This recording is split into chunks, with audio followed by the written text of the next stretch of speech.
स्वामी विवेकानंद एक बार किसी काम से अमेरिका गए हुए थे और वहां उनके पास एक अंग्रेज आया और उसने स्वामी जी से एक सवाल पूछा कि स्वामी जी, आपके हिंदुस्तान में मां को सबसे ऊंचा दर्जा क्यों दिया जाता है?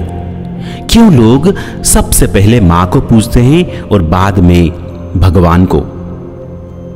स्वामी विवेकानंद उसकी तरफ मुस्कुराते हुए देखे और उस अंग्रेज से कहा कि वहां पास में एक पत्थर पड़ा हुआ है, उसे उठाकर लाओ। अंग्रेज पत्थर लेकर आ गया।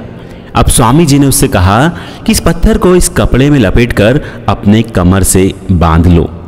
कमर से पत्थर बांधने के बाद स्वामी जी ने उस अंग्रेज से कहा, अब तुम जाओ और 2 घंटे बाद आना, फिर मैं तुम्हारे सवालों के जवाब दूंगा।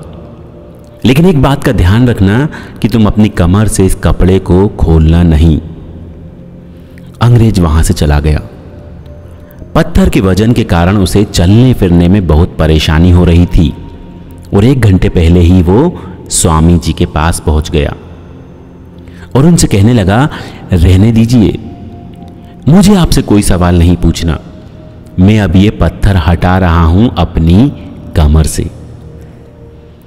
स्वामी जी ने उस अंग्रेज की तरफ मुस्कुराते हुए देखकर बोले, इसलिए हमारे हिंदुस्तान में मां को भगवान से भी ऊंचा दर्जा दिया जाता है।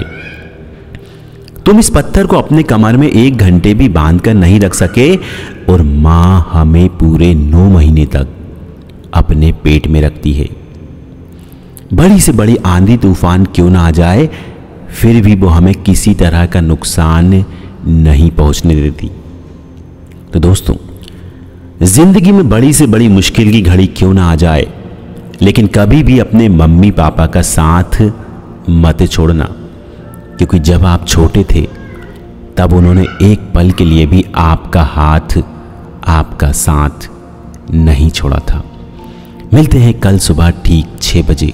तब तक के लिए स्टे पॉजिटिव, ऑलवेज मोटिवेटेड।